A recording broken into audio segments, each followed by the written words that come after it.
Welcome back guys, another subdivided lots na ating ibinibenta ay nandito lang po sa Del Pilar, Castillejos. So napakalapit lang po sa may petrol oil, yung gasolinahan dyan sa may highway. Eto lang po, mga ilang osad lang from National Road. Ang lapit lang niya. So limited slots lang po tayo dito guys. So ipapakita ko po sa inyo. Ayan po. So ito po, along Barangay Road din siya. Ayan. So itong paligid niya oh. Kaya ang ganda. Ito siya. Ito yung pinaka-entrance niya. So ito yung pinaka-entrance niya. Oo. 6 meters po yung kalsada. Pero kagaya ng sinabi ko, hindi siya ito turnover ng nakasemented na yung kalsada, pero i-endorse naman siya sa LGU para mapasimento ng government. Ayan. So ito siya. Di ba may mga sold na dito? Oo, meron na. Ayan, ito po yung ano, yung ito bang lot 1 sold na? Ay ma'am, baka gusto mo to lot 1. Kaya lang first come first serve po tayo Kung gusto mo po ng hulugan, pwede. Ilang years to pay nga? 30 months to 25 months lang po installment.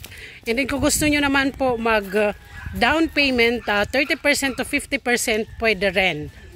Ayan. So, kung residential, ang gandang residential lot po. And then,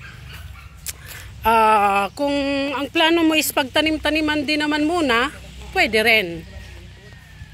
Oo. So, ayan po. O, hindi ka na dito bundok. So, napaka ganda ng area, guys.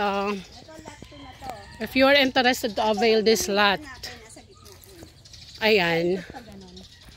So, paikot. Parang pa-L. Sold out na yun, yung kanto na yun. Yung kanto doon, sold na. Oo.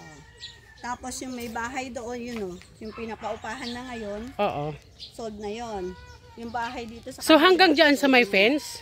O lagpas pa sa fence? Lagpas na sa fence. Lagpas pa sa fence yung property. Doon. Pero, hindi na lang sold out yung kasunod nitong bahay ng apartment na puti. okay. Lot 7, available pa siya. Lot, kumbaga, 10... 9, 11, okay pa siya. Ito, diretso na yan. Yung mga yan, okay pa yan. Available pa siya. Tsaka dito, sa lot 2, diretso doon, available pa rin. Okay. Yung 8 lang, at saka yung ano, ang 9, 10. Ayan. Dalawang So, title kasi ito. Yung isang title. ayan ma'am, pag interesado kayo mag-avail, message nyo po ako. Riza Coloma, 0905-240-8804. At sa aking messenger account, Riza Coloma. Ayan po. Ito, pag nakuha mo yung lobby na ito, Salamat sa panunood guys.